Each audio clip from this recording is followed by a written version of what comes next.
You know when you connect to a public Wi-Fi network and your computer asks if you trust this network? The correct answer should be absolutely not. Airports, hotels, and coffee shops are convenient places to find Wi-Fi, but they're also the easiest place for your data to get watched, intercepted, or quietly scraped. NordVPN helps fix that by encrypting your internet traffic so what you're doing online isn't just floating around the network. With over 9,000 VPN servers covering more than 188 locations, it's built to stay fast, so you're not stuck choosing between security and a usable connection. Plus, it comes with features that actually matter to your day-to-day life, including threat protection to block malicious sites and trackers, and a built-in kill switch that helps prevent accidental leaks should your VPN connection drop.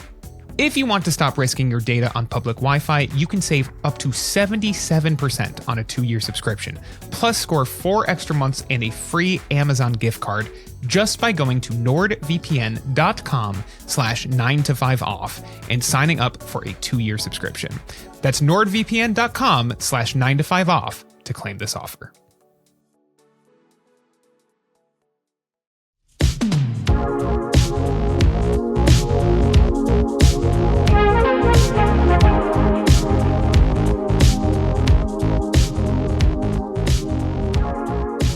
Welcome to the Sideload, a show that can proudly say we outlasted Samsung's $3,000 smartphone. I'm your host, Will Sattelberg. On today's show, Allison Johnson, senior reviewer at The Verge, joins to discuss her experience with the Galaxy Z TriFold. If you haven't already read about the hoops she jumped through to acquire one of Samsung's extremely limited foldables, it involves a sketchy $4,500 eBay purchase and Singaporean ROMs.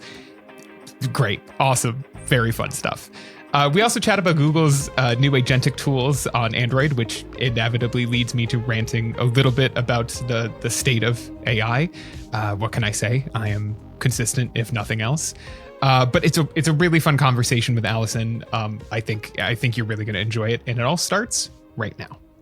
I am thrilled to welcome Allison Johnson to the show. She is the senior reviewer at The Verge, one of the best in the biz. We are here to talk about the Galaxy Z TriFold, which you have had an adventure with, Allison, I think that's safe to say. And then also, I want to touch a little bit about Gemini automation and the S26 Ultra in smartphones, because that is the world you live in. So welcome to the show, Allison. Thank you for having me. Yeah, all of my favorite subjects.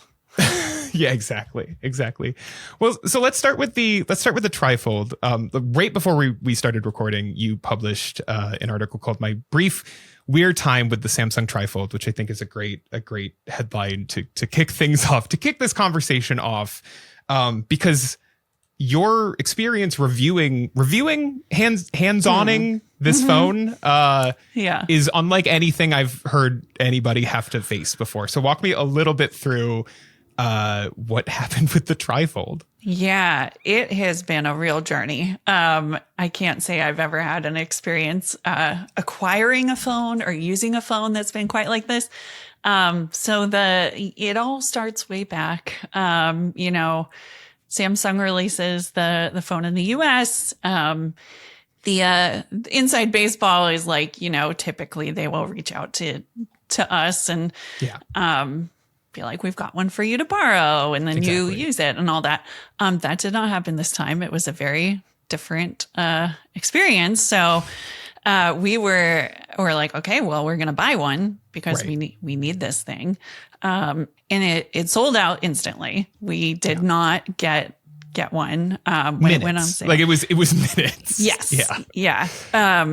And so we're like, okay, well, and we did a few kind of rounds with Samsung. We're like, are you sure you don't have any lying around? They really didn't have any lying around.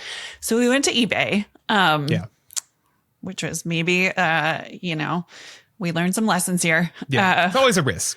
Yes. Yeah. You kind of know what you're getting into. Yeah. So we kind of sorted through. We found a seller who had good ratings and a lot of history, and they claimed that they had Taiwan versions of the TriFold. So it had Google services, Google Play, and for an exorbitant amount of money, like just bonkers money for a phone. And we're like, well, we're buying this thing, and this was happening all in the midst of phone apocalypse. I don't know what we would call the last like 3 weeks, like Samsung Unpacked, Mobile World Congress. Yeah, like just every event of the spring happening within about 3 weeks, a 3-week time span. That just, and then like the last couple weeks has been sort of dead again. And it's like, you guys absolutely could have spread this out. Yeah, there was room. Or consolidate. Mobile World Congress, just everybody go there. It's a phone show. Yeah. Have thoughts on that. So that's all happening. And then we kind of like get to the end of that. We're like, where's that TriFold? Has not shipped, which was weird. Yeah.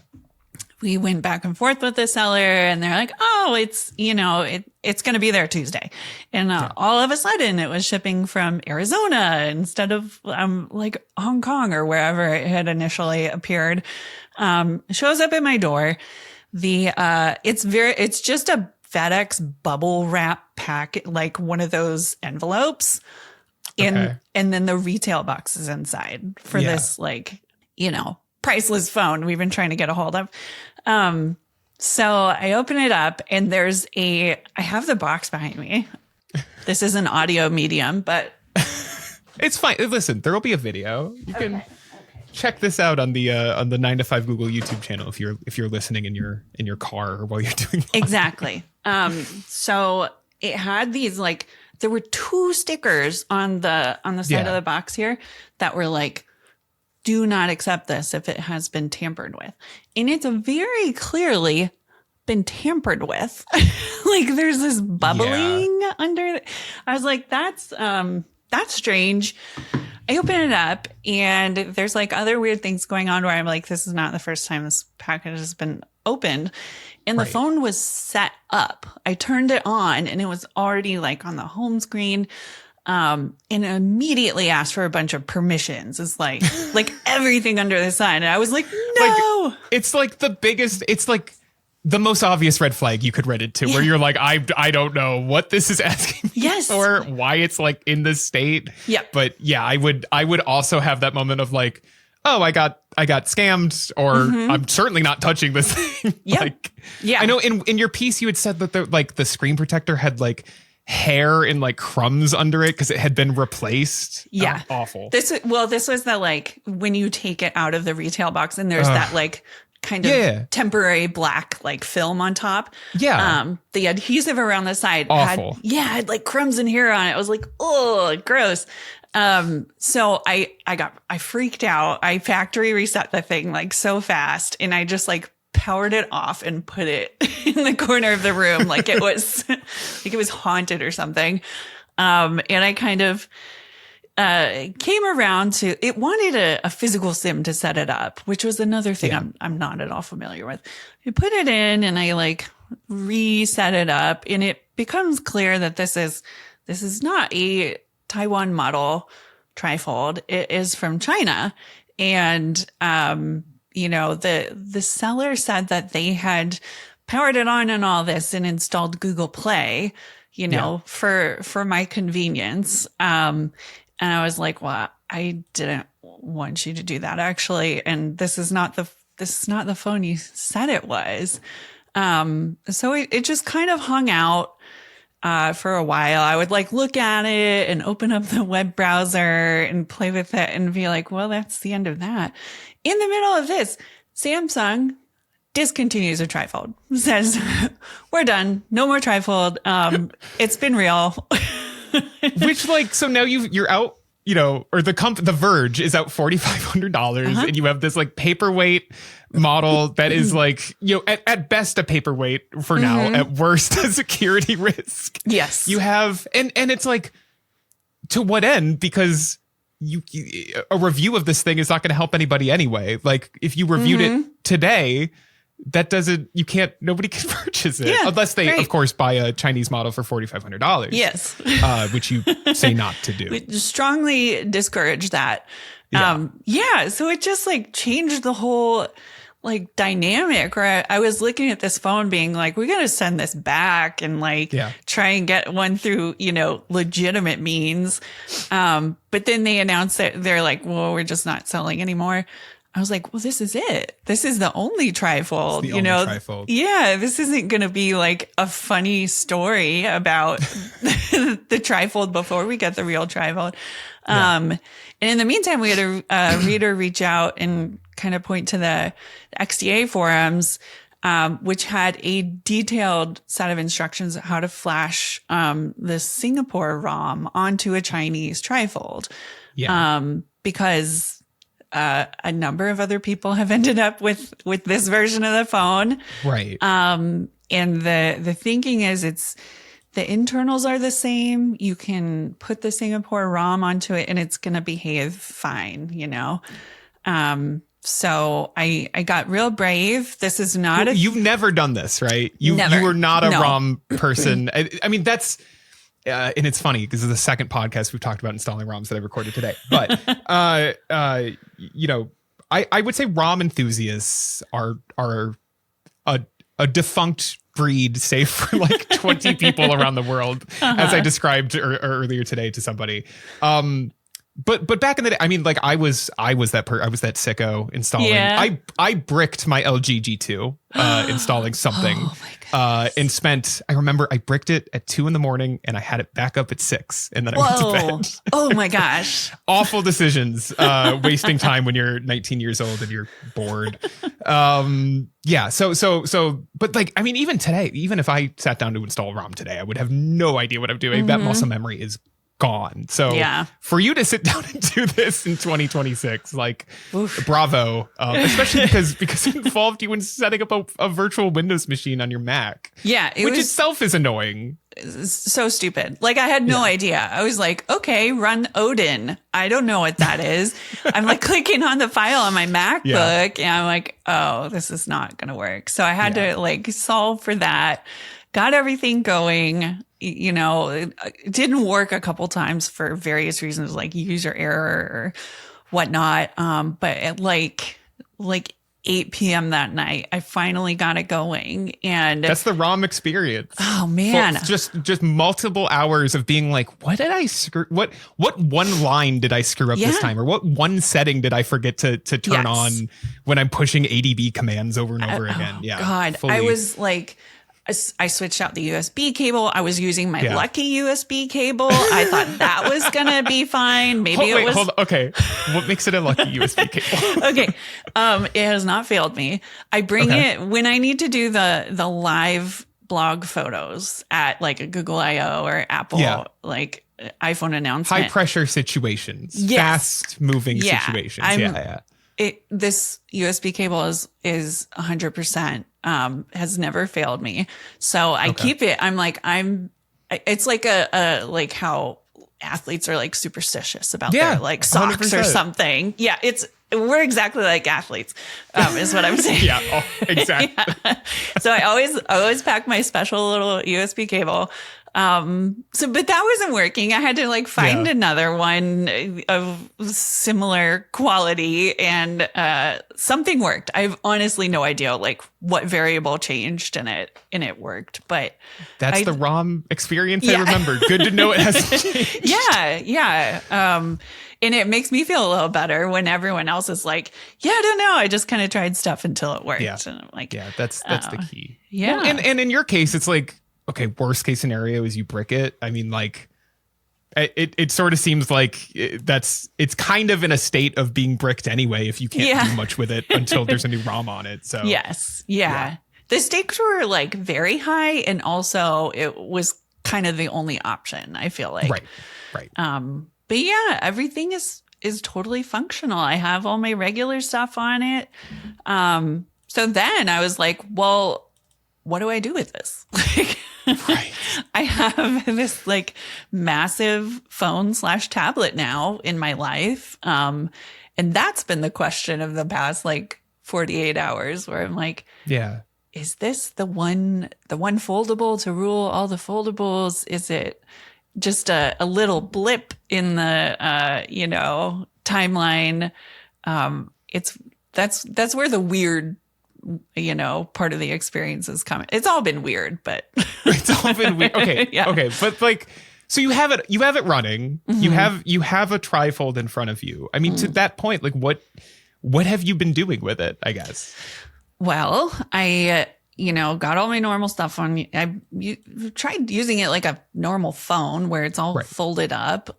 It's so heavy that quickly becomes I'm done with this. I don't think I need to be scrolling Instagram anymore.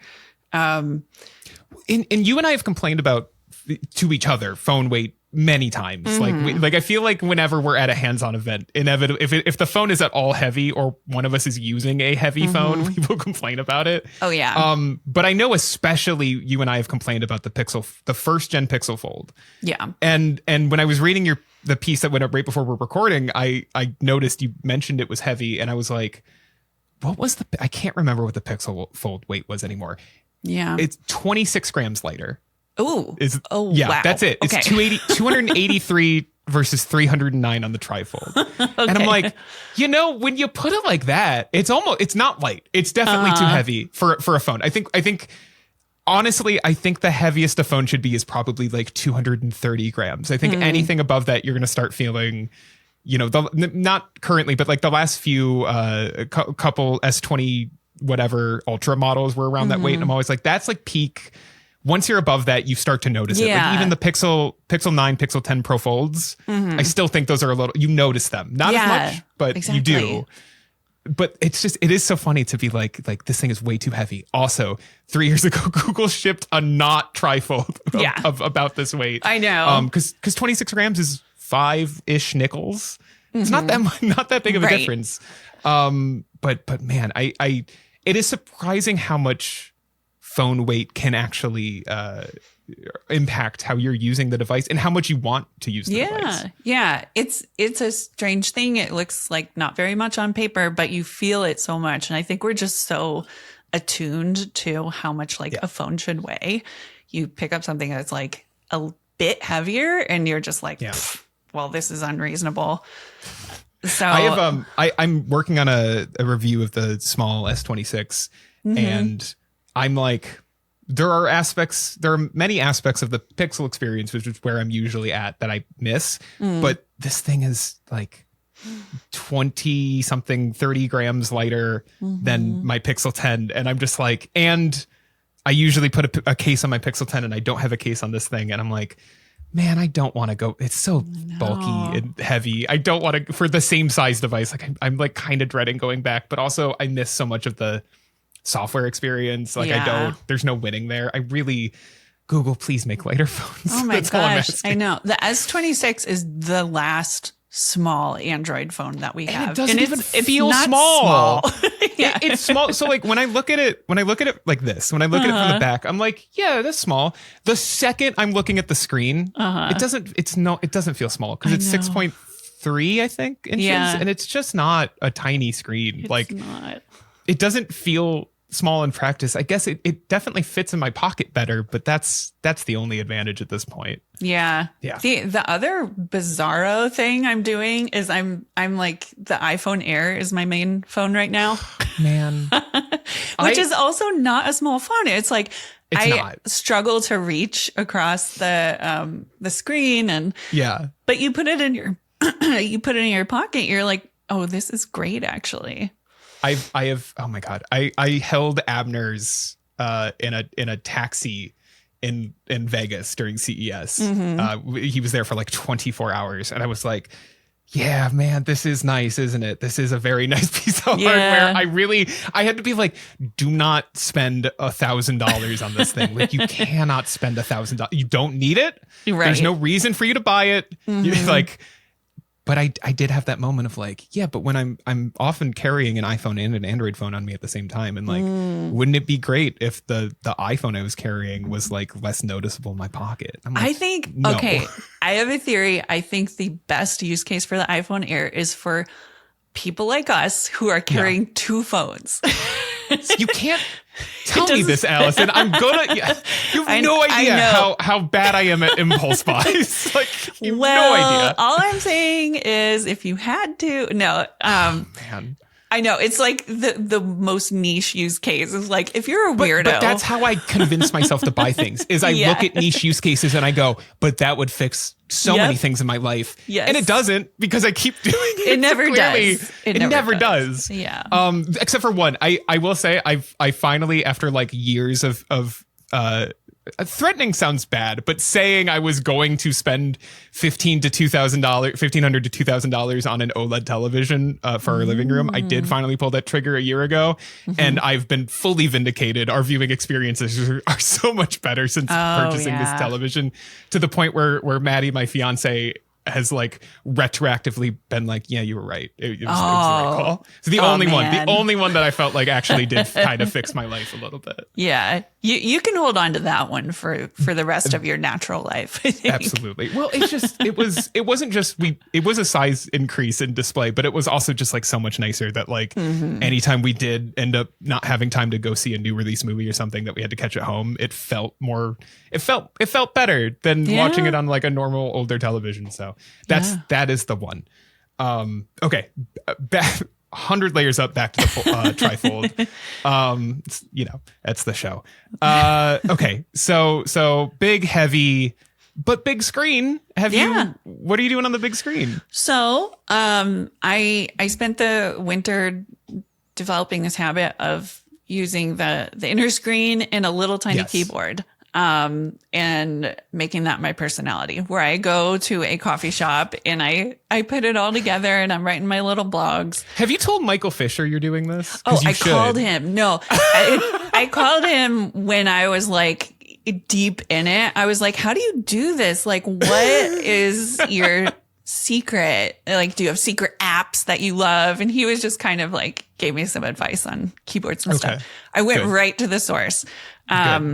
And I've adopted the lifestyle. So I was like, well, this is the purpose of the TriFold. Yeah. And I set it up, and you get windowing. You get to do that like wireless DeX thing where it's just like you can resize windows on the inner screen of the phone, like do whatever you want. Which is very cool. Yeah. But the problem is, you're still using a phone, and like you're still using phone apps, or, like at best you're going to get an Android tablet experience, which not amazing. I generally, some people live with it. But I'm just, it's just, you have to get used to phone apps is really, that's how you use an Android tablet, is that you're just kind of accepting that, like, Android can handle big screens fine now, I would say, but the app experience just never really caught up in the way that it did on the iPad, and it never will, probably. Yeah, exactly. So that's where I just get frustrated, where I'm like, let me run Google Docs in a Chrome tab. Quit shoving me into the app. I want like everything in front of me. Right. And there's workarounds, and download another browser and trick your phone into thinking that you don't have the Google Docs app installed. Yeah. But that's just where I end up. And I'm like, well, this hasn't like solved any of I had all these same complaints with the Z Fold 7, but when I'm carrying that phone around, it feels like a normal phone. It's, it's like a heavy slab style phone. So I don't feel like I'm trading off so much. And that's just where I've landed with this thing. I even tried like cloud gaming. I was like, maybe cloud gaming exists. I don't know. I signed up for Xbox Game Pass. I was like, I've got a big screen. I could play something. And I got like 10 minutes into streaming like Banjo-Kazooie on it, and it was the most frustrating experience of my life. Well, it's like the I'm very big on like these emulation devices. I talk about I bought an AYN Thor. I don't know if you know what. I don't even know those words. Also, hold on. Please tell me. Okay, because you're gonna love this. Okay. So it is let me turn both of these on and make it brighter, and I will just cut this. Okay, so it is a dual screen emulation device. It's beautiful. So it's a 6-inch OLED screen up top, and then a 3 something inch 1x1 screen below. That is like perfect for like DS and 3DS emulation, obviously, but like you can do whatever. It can run a lot. It has a Snapdragon, I think it's an 8 Gen 2 in here. So it's like relatively powerful Yeah. And this is the high-end model, so it's like 16 gigabytes of RAM. Like it can emulate some Steam games. I had like Disco Elysium running on it. But the thing you're gonna love about it is that this bottom screen, they sourced from unused LG Wing panels. It's the screen from the bottom of the LG Wing. I love that so much. Yeah. It's like it was reborn into this thing that I'm using to play Pokemon ROM hacks. That's great. I love that for me only, I guess. That's perfect. Yeah. How did we get here? I don't remember how we got here. I know. Gaming. What I was gonna say about gaming on a phone, and like I tried this so many times with like remote play. It's why I think like the PlayStation Portal is kind of like a sensible device in a way. Is that like, man, not like you're either stuck using virtual controls, which are awful, especially for a game where it wasn't designed for that, like a Banjo-Kazooie, or you are pairing a controller with it, whether it's a grip or a blue, just like a Xbox controller, whatever. And then the second you get a notification, like you have to it's just awful. Right. Even for people like us who have multiple devices, it's still like inconvenient and not what you want to use. That I have found that the backbone is like really nice hardware, but it's like the second you slot a phone into it, you're like, I still have to like be able to respond to things when they come in, and it's inconvenient to try to type with the controller in or whatever. And so I could even see that extending to the TriFold, where you're like, I mean, I don't know, maybe I guess you could keep it in a window, but there are shortcomings to this. I guess that's kind of my broader point, or my broader thinking, and I'm curious if you sort of ran into this, which is that is the TriFold sort of like the true culmination of like a jack of all trades sort of device, where it's like, yes, it can do technically all of these things because it's got this screen, but it's not really like all of the dedicated devices you're replacing this with, like a laptop, your actual phone, and so on and so forth, do all of these things better, to the point where why are you spending $3,000 on one thing when $3,000 would get you all of those things? Yeah, exactly. That's where I've come around to, which is that it just feels wrong no matter how I use it. I'm like, if I use it as a phone, I'm just constantly reminded it's heavy and it's like capable of so much more. But then I use it in a screen and I'm frustrated. And it does turn into like, I had it, the screen open and set up and paired with a keyboard and a mouse to play Blueprints. I was like, what am I doing here? What led me to these choices to have I ran this article, which looking back on the TriFold's short life is a little silly of me to do, I guess. But at the time I was like, yeah, this is a new product category for Samsung, not a weird 2-month launch where they're going to sell, I don't know, 1,000 TriFolds. I have no idea how many of these they sold and then call it a day. But I was like, even I've made this argument about normal foldables before, but even more so here, it's like, you take $3,000, you take $2,000, and you can fill all of these product categories really easily. I haven't made this argument in a post MacBook Neo world, but it's even easier now, where you could be like, MacBook Neo, mid-range phone of your choice, whether that be like an iPhone 17e or a Pixel 10a, and a Steam Deck or a Switch 2. $1,500. You're set. You're set. You have it. And I know for a lot of people, it's the convenience of like the one device thing. But I do think that, especially when you're talking about a price as high as this, it's like, you're paying a surcharge for like a more pocketable, product. But to what end if you're always frustrated when you're trying to do these things? Yeah, exactly. That's kind of where I've netted out, and I'm wondering a little bit like I haven't, because you can follow that down to like foldables were a bad idea, like let's never do them again. I don't know, maybe that's true, but like the Z Fold 7 is the one that keeps me coming back to like, no, this really does feel like in most respects there's no downside aside from it being $2,000, which is the thing, but is the thing because it's still, because you can still apply what I just said. It's true to the Fold 7 and still come out on top. Yes.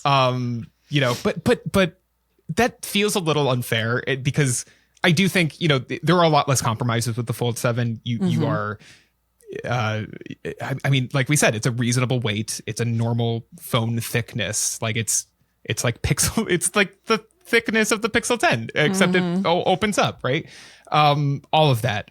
It was reading the piece that went up this afternoon that made me realize of like, oh, like I really do. Cause my problem with foldables has been struggling to figure out what to do with these 1x1-ish screens that they're using, which I loved when it first showed up on the OnePlus Open, but when everybody immediately adopted that form factor, I was like, well, wait a minute.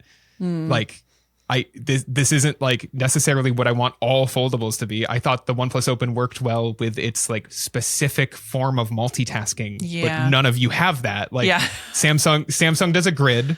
And Google does 2 apps. They have more coming now, but it's really just 2 apps. Yeah. And so I was like, I don't see what I'm getting out of this.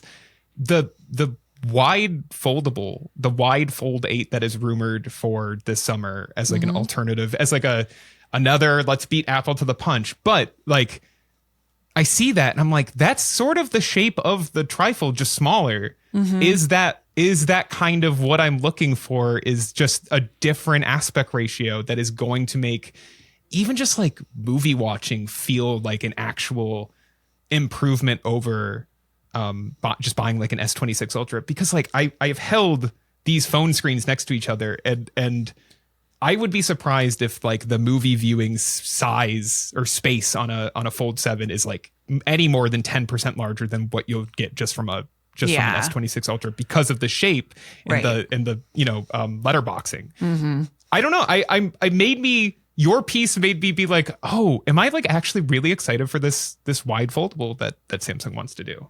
Yeah, I know. There is it's like we're watching these companies work it out in real time of like, how big is too big? What's the right shape? Should it be square? Do you turn it sideways? And that's weird.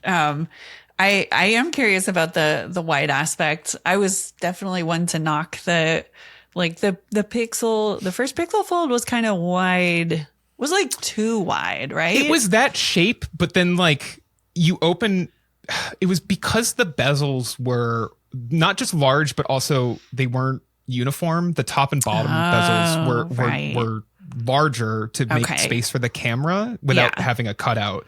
You ended up with an aspect ratio that was identical to what was on Samsung's foldables at the time, just rotated 90 degrees. Yeah. Okay. It didn't feel like it, but it was like an optical. I just did this math like a month ago. It was like an optical illusion. If you did the aspect ratio math, it was an identical aspect ratio. So tilted. This is exactly. So this is like this wider foldable than whatever Apple is planning to do is going to either be like 16:10 or 4:3. Which is I think is a more interesting aspect ratio size for these. Like I think it's smart to keep these 1x1 devices as kind of the mainstream option, but I'm curious to see like, is it comfortable to type for long periods of time on either of the screens on these wider foldables? Like, how does all of this come together? Because the Pixel Fold wasn't comfortable to type on, but it had that huge left bezel on the outer screen and was heavy, as we said. So I don't know if that was really the only problem with those two, with both of those screens. Yeah, if you solve that, is a better experience. Yeah, exactly. I think there's like hardware things that are being worked through, and then there's just the software is the thing I keep coming back to. And the more I use these things, I'm like, just let it be a computer on the inside. And I think like my use case, since I don't watch a lot of video on my phone, which I think is different from the vast majority of people who would open up a foldable and be like, great, a screen to watch videos that's bigger. Right. And then you run into the aspect ratio thing. So I can see how the hardware needs are different, and that a wider aspect one would solve for that. For me in my little weirdo world of tiny travel keyboards that fold up, and I want to go work in the coffee shop or whatever, and all I need to do is get on Google Docs. Right. That's where I'm like, I I want this to be my computer. I don't want it to be like a phone that thinks it's a tablet that's kind of has the like all of the firepower it needs, you know? Yeah. I think the MacBook Neo proves the other point of like a phone processor. Like the processors in phones now are so much more powerful than they're being used in phones. Yeah. So like let it be a computer. I agree. I told Qualcomm this, like, I basically said that to them when they launched the Snapdragon 8 Elite. I was in like a Q&A with them in Maui for that launch. And I was like, I mean, like, you guys should be trying to bring like desktop applications to Android. You should be like working with partners to be like, oh, we'll build the like, the compatibility layer, the emulation layer for your applications to help bring that, because this chip is so powerful that we want to push mobile computing forward. And you know, it's not necessarily up to Qualcomm to do that, but like it would be nice to see them somebody steward that. And nobody has stepped up to the plate to be like, I will take the, you know, I talked about this on last week's episode with Rich Woods, but it was like, that's how I feel about Google's Android for Desktops initiative that they're doing eventually someday, where I'm like, you guys, first of all, should be launching this now. And secondly, should be on stage being like, and we have partners with Adobe and all of these like desktop operating system software makers. Like you need to,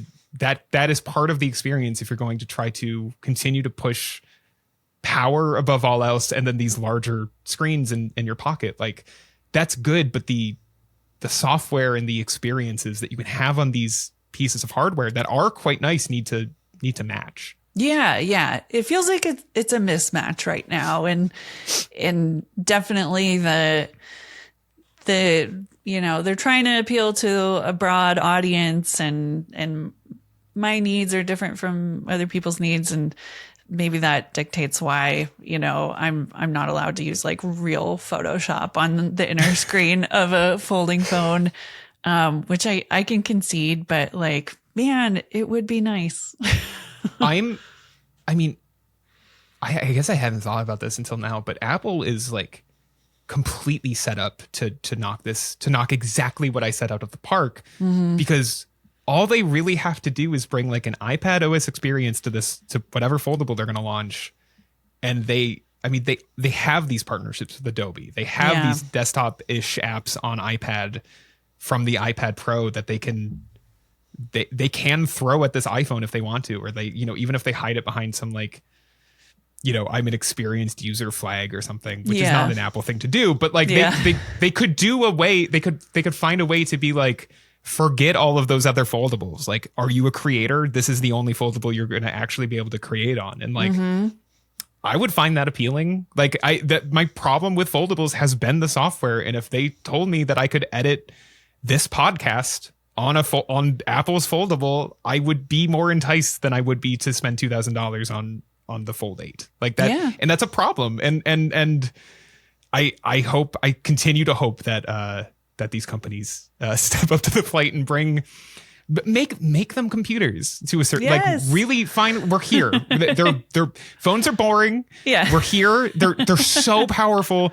that Apple can turn to their iPhone 16 chip and be like, that's our new MacBook. And people go, this is awesome. Yep. Just make it happen. I think it's time. It's here. We're here. It is time. We're ready for it. There's like, what will happen when I open up to the inner screen of the iPhone Fold? What's going to happen when aluminum is out in the world? And is that going to run on the inside? I feel like those are the things that are going to dictate like foldables going forward. So fingers crossed. Oh, Ben Schoen is going to make me write this as an editorial. So if you see this, as an editorial on 95google.com, it's started here. Okay, one last question on the TriFold, and then I want to talk about Gemini automation. Did Ramageddon kill this, or did the fact that this is a $3,000 niche product kill this? That is the question. I think maybe it was teetering, on the edge, and Ramageddon came along, and all it took was the slightest little push to be like, just kidding. This was a concept. It wasn't a real thing bizarre. from the get-go. Yeah. What do you think? Yeah, I think you're right. I think Ramageddon was the straw that broke the camel's back. Yeah. But it was certainly, because the rumors leading up to that launch were like very iffy on whether it would even come to the US or if this would be like the Fold SE, the Fold 6 SE. I can't remember the number. The one that only launched in Korea and China. That was like a precursor to what we got on the Fold 7. Right. And I could have seen them doing that where they launched in Korea because that's their home region, in China to compete with Huawei. And then, maybe in a couple of years, we saw a broader launch of like a successor model. So I was surprised it even came here to begin with. And I thought that sort of made it feel more like a real product. And then no, gone before. Because it's not even like it was, you can't even say it was on sale for 2 months. It was on sale for like collectively 16 minutes. Yeah, right. It was like on the website. it was like a sneaker drop. Like that's what this was. It was like if you didn't get one of the 1,000 sneakers, you didn't get one. They're gone. Then you're on eBay trying to acquire one through sketchier means. Yeah. Oh my God. Yeah. I think I don't know. I don't know if this form factor even comes back because I do think the weight's a killer. It's just, it's kind of an unsolvable problem with a device as big as this. Because even the Huawei one is heavy. It fixes the problem a little bit having, you talk about this in your piece of like the different shape means it's like a little bit more usable. But it's still heavy. Yeah. I don't know. Yeah, it's still 3 phones. Like, I don't know how you get around it being 3 phones that are in a trench coat,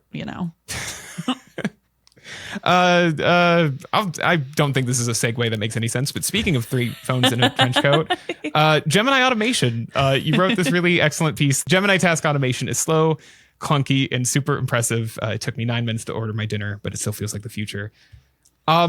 I have not used Gemini's automation yet. So walk me through what it's like to use Gemini's task automation.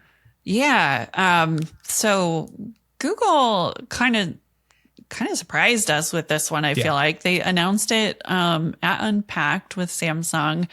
They were like, hey, remember how we said that your phone's going to be able to use itself to order pizza? It can do it now. And this is, it's in beta. It's just on the S26 and I think some of the Pixel 10 Pros. Yeah, I think not the full. Yeah, but I think maybe the rest of the Pixels. Yeah. Yeah. Pixel 10s, yeah. And it's right now just limited to food delivery apps and like a handful of them, like Starbucks, DoorDash, and maybe something else that I use less frequently.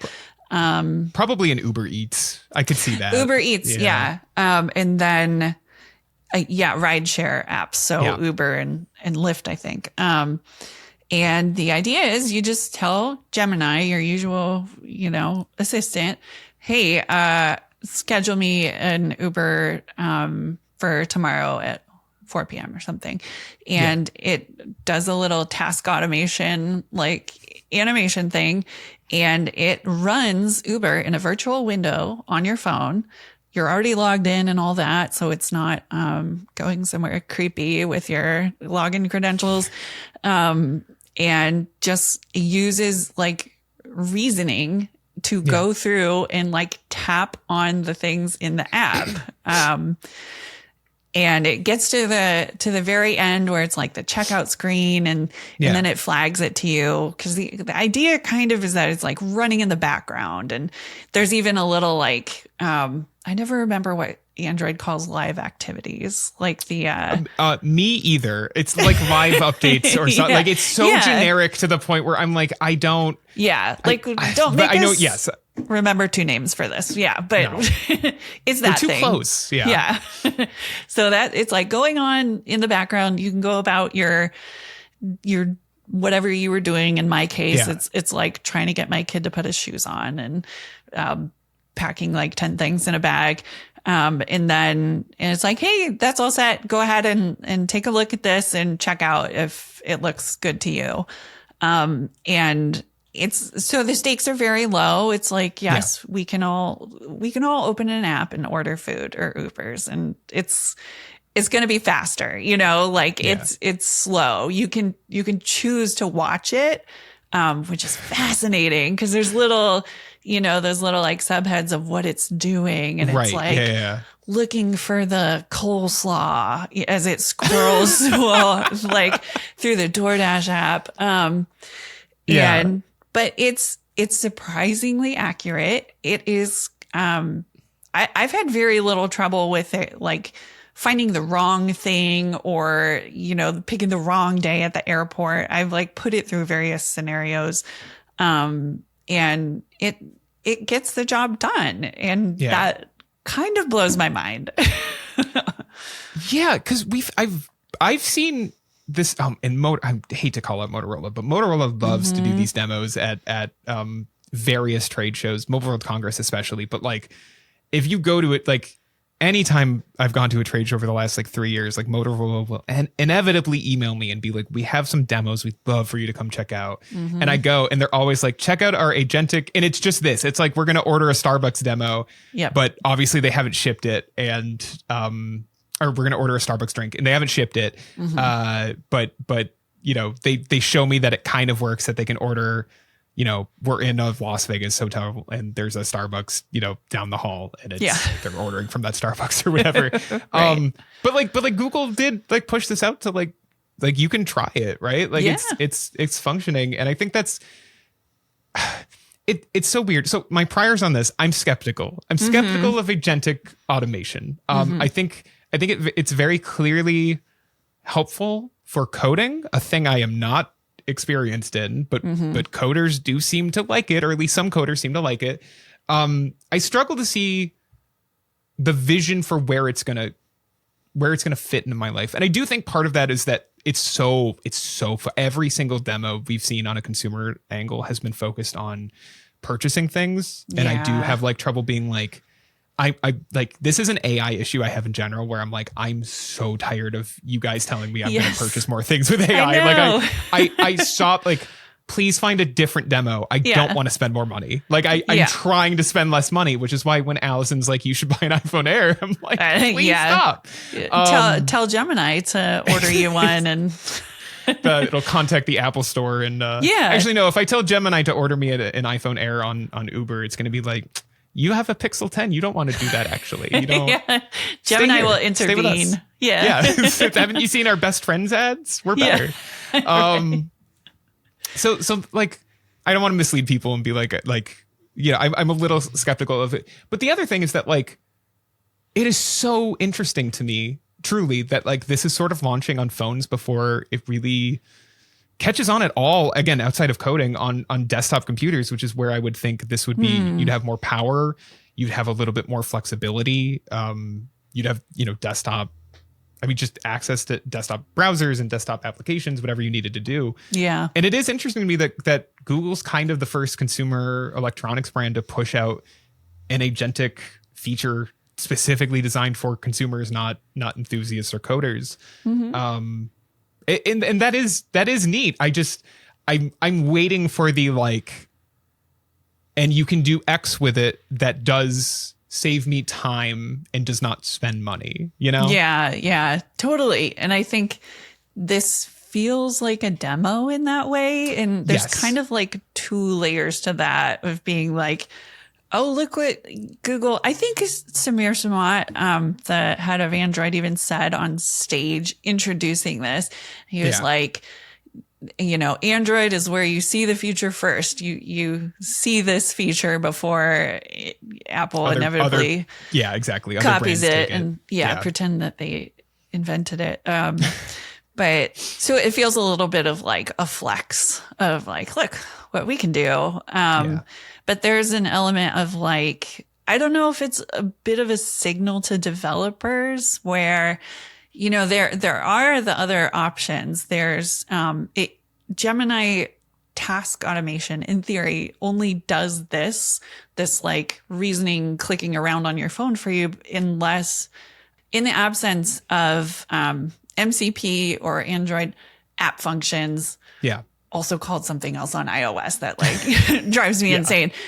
So like if the developer doesn't have the hooks in there to get it done in like probably a more sensible way, then in theory it defaults to this like click around on your phone for you. Right. So I don't know if it just kind of feels like a signal to developers to be like, hey, this is coming. You guys get in, like get in, losers. Otherwise we're going to like do this for you. Yeah. Which like is a more aggressive stance than Google has taken on like other, you know, we're doing, you know, we have this option for you, please adopt it. And very frequently they don't. You know, the one that always pops into my mind is the dynamic icons that were launched with Android 12, right, which like are still in beta and are still have like plenty of unfinished or like applications that were never updated. And then like 2 or 3 years later, Apple does a very similar idea and they're just like, and we're forcing it. We're forcing you to do this. Like right. Do it or don't. And Google finally kind of did that like within the last year of being like,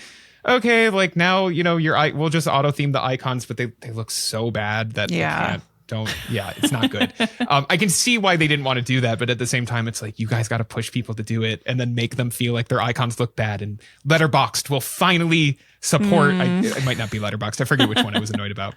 Doesn't matter. So it's good to see Google being very a little pushier than normal on this. But like, yeah, it is. I feel frustrated a little bit sometimes where I'm like, you guys like you've built your entire company around Gemini at this point, right? And like that's, you know, your push into AI has been there on the Pixel since day one. I'm not gonna like they talked about AI on stage announcing the Pixel 1. I'm not trying to argue that this is like some complete reinvention of how they see the phone. I think this is why it feels like they are so much farther ahead on the mobile AI space than any of their competition, is because they have had this vision and they're, you know, back when it was still mostly referred to as machine learning. But we are, you know, 3 years and change into like the post GPT-3 world where this all sort of entered a new like speed and direction. And I am starting to get a little bit tired of like the same demos over and over again. Like, please, like, if the technology is not there yet, that's one thing. But if you're telling me it is there and you are doing, that is the message I'm receiving by you launching this in a limited beta state. I need some more vision on like, it's going to do like, and I have, even on this one, I have trouble like thinking of what I would want the automation to do in the first place, that because it's not ordering food. I don't find that to be a difficult task. Same with rideshare. Like, I mean, the rideshare thing, that is a 30-second app experience that I just like, I usually do. Very infrequently do I schedule a ride. I'm usually doing it when I'm on a work trip and we're in the lobby and our group has met up and I'm calling a right. Uber. Yeah. You don't have an extra 3 minutes to stand around. Right. To watch it, figure it out. You know, and so it's like, I'm open to this idea, but like, I'm not gonna, I'm a little tired of being like, and we'll just wait for the interesting function to come around. Like, you guys gotta paint me this picture, because that's how you've always operated, is you tell me what this new tech is good for and I go, can't wait to upgrade. And it feels like in the AI age, it's the opposite of like, we have all this great new like underlying tech for developers, but you know, I'm still waiting for the like, my life has completely changed. And the only thing that has changed so far really on a fundamental level is I'm more frustrated trying to search for things on the internet than I used to. Oh God. So, yeah. You know, that's the truth. I don't know. That's a long rant, but I feel it too. And I think I end up being a little bit more of an optimist about it, which I may live to regret. And, you know, I don't think there's anything being, as long as you're not sinking your money into it, there's nothing wrong with being optimistic. All of my Bitcoin is exactly. Your NFTs, you've invested your NFTs into the metaverse, and then through that AI, I don't know. It's a circular economy. Absolutely. No, it really does need that thing of like, okay, you proved you can do this. Right. Yeah. Why? And there's a glimmer of like, okay, I can see how asking Gemini to do something for me is like a nicer, easier way to use my phone. I think there's a lot of like, we're very good. We're very skilled at like tapping through apps and knowing how to get from point A to point B. And maybe there is a better way. Maybe when I need to adjust something on the phone, I don't remember where it is in the settings, you just tell Gemini and it goes and does it. And it understands you the first time, you know? But, I'm totally on board for that kind of stuff too. Especially if you're on, like, it's one thing if you're on like a Google phone, but if you're on a Galaxy device or like an iPhone, please, like the settings menu on an iPhone. 20 years ago, under Steve Jobs, they made the decision that then iPhone OS settings would have some of the app settings in the phone settings and some of them in app settings. And we have been living in hell ever since. iPhone users have lived in hell ever since. But anytime I pick up my iPhone, I'm like, to change, I'm like, this is the worst experience. Like, I don't understand how how people like, oh my God, it's please reinvent how. And the only thing they did was like hide all the long app list under a sub menu. Now it's like, that so now fix you're like an extra layer into the app when you're like, oh, camera isn't here, it's back in the other. It's back in the thing. It is the equivalent of telling a kid to clean the room and they just push all the clutter under the bed and they're like, it's clean now. It's like, no, it's not. It's just all under there. Yeah. Boy, we could have a conversation about notification management on iOS versus Android. Awful. Awful.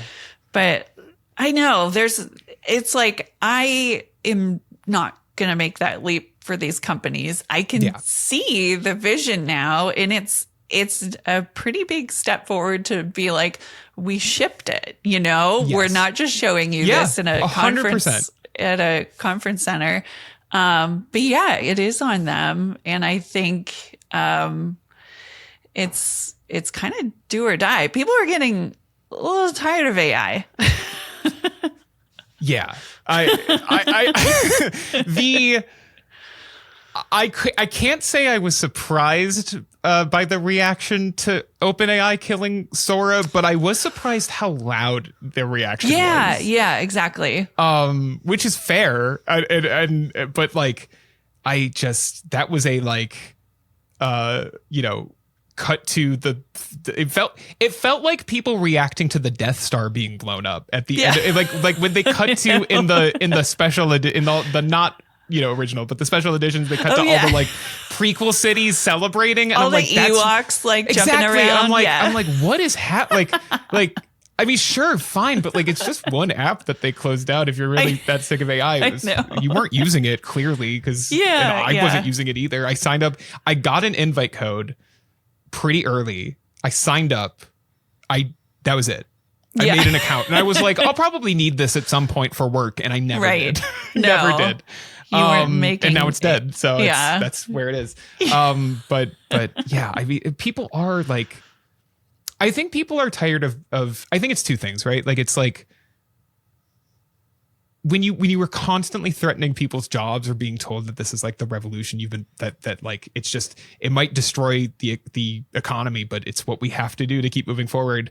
Like, I think that messaging from, is probably a good way to raise capital and to get companies on board, but it is an equally good way to piss off a lot of normal, not shareholders, not CEOs, right? Yes. Like, it's like, you're going to frustrate those people with that type of messaging.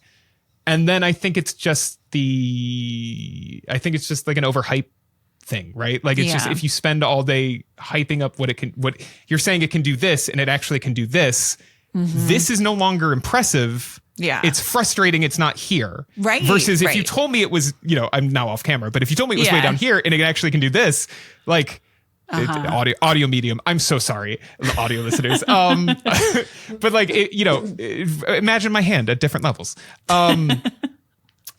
It's just, it's tempering expectations. But then you can't go to companies and sell it as, like you are going to be able to cut your workforce in half with this technology if you were tempering. So I can see how they get there, but that has led to this moment of everybody being some level of disgruntled in some direction, even if nobody fully agrees with. Yeah. I don't know. It's bad. It's bad. Yeah. The vibes are bad right now. The vibes are awful. Yeah.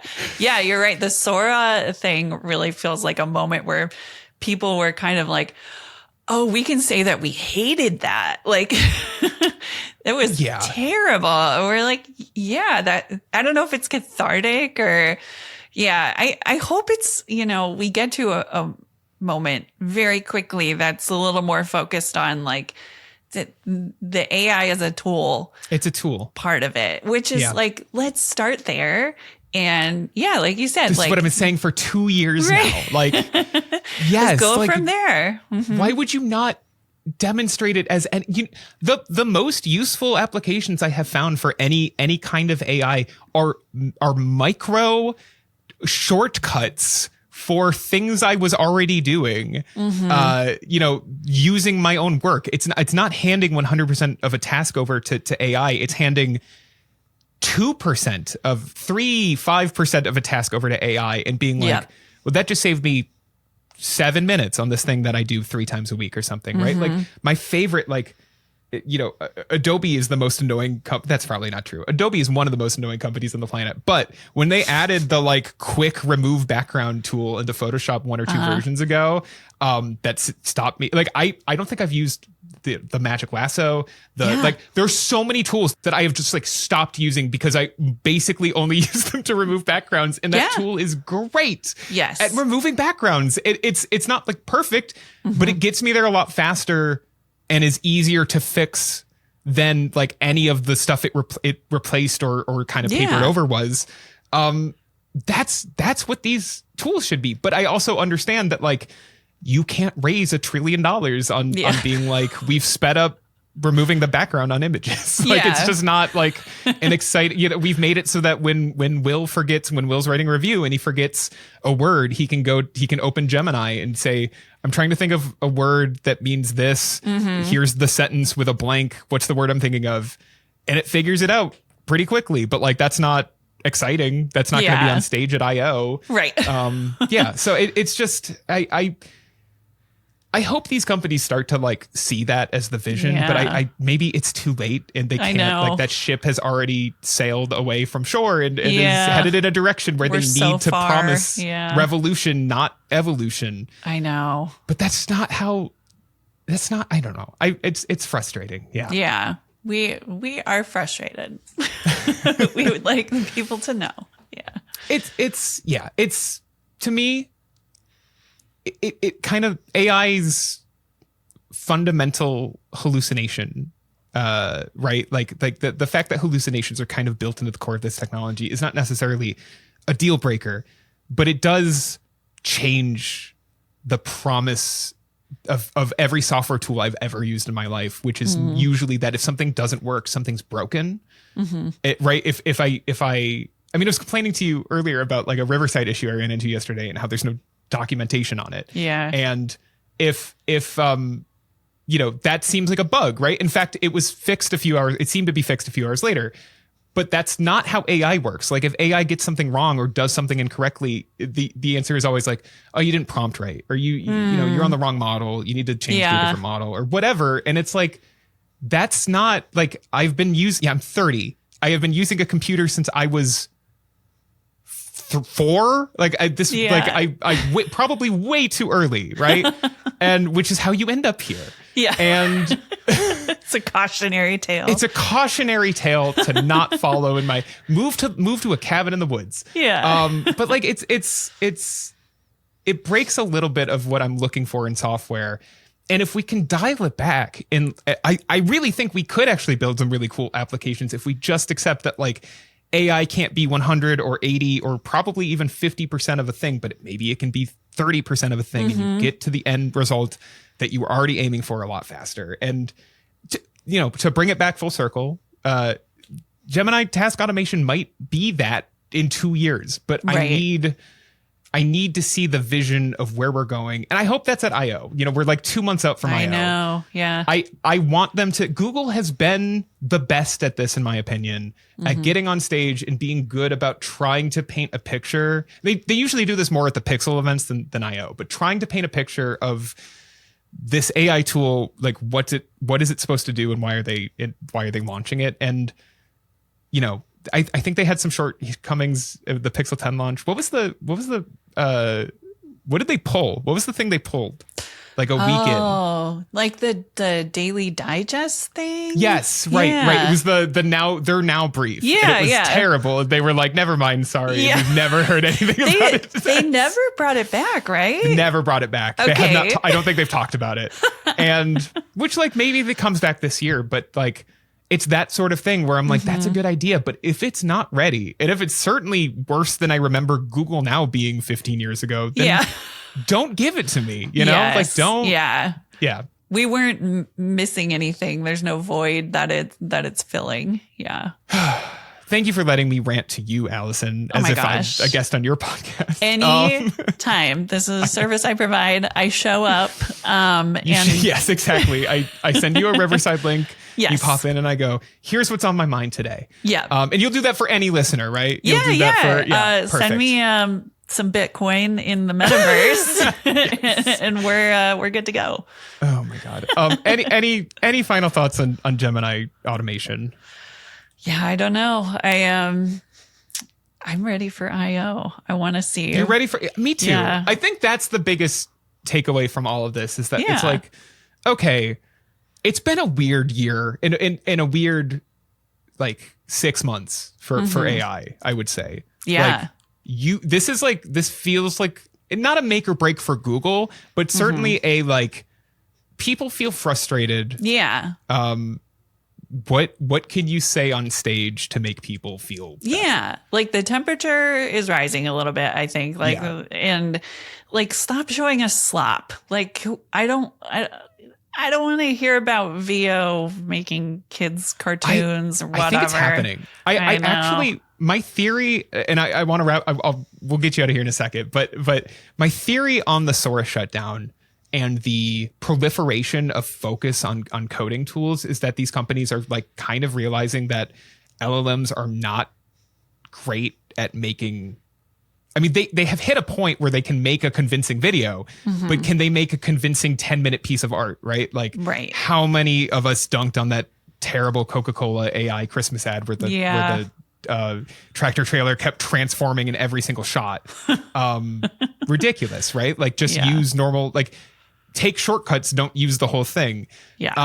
I have this theory that they've kind of realized that the market, that these tools are much better at coding than they are at creating art. Yeah. Of any kind, like whether that's right, like it can do it, but it can only do it to a certain degree before, especially with no assistance, before it kind of starts to fall apart. You get the, you know, on the AI writing side, you get the, not just the M dashes, which as an M dash user, heavy M dash user, I know. It's not, I'm not getting rid of them. Pains but me. you get the tell for me is always, it's not blank, it's blank, or stuff like, right? Like that's where I'm like, no, that's exactly. And I'm aware that like future models will get better at this, but it does feel like a bit of a shift towards like, oh, we're better at coding. We should maybe focus more on, and there's less copyright issues and people are like scream significantly less at us. Maybe we pivot to coding for a bit. Yeah. Like it feels that way. Yes. That's my theory on the Sora shutdown. I really hope that's the case. It seems to be. They seem to be nervous about, and kind of shedding like, oh, okay, just kidding. We were not really serious about this Sora thing. Let's focus on coding. Yeah. And, you know, and it was so expensive. That was everything. Right. The Meta app, the Meta app that was just a feed of AI videos. That's the one, or AI content. That's the one where I'm like, I don't even, at least with the Sora launch, I'm like, okay, you're trying to do like Snapchat effects from 10 years ago. And like people loved the Snapchat stuff for a bit. So I get, you know, trying to do a more refined version of that with AI. I can see the vision. Now that fell away from Snapchat, I believe, and so I'm not surprised that people stopped using Sora. But the Facebook, the Meta thing, I was like, I don't even know who this is for. No. And like AI just overruns the main Facebook newsfeed anyway. I already don't open your apps, Meta. I know. Like I'm already. Here's a worse version with no ties to reality.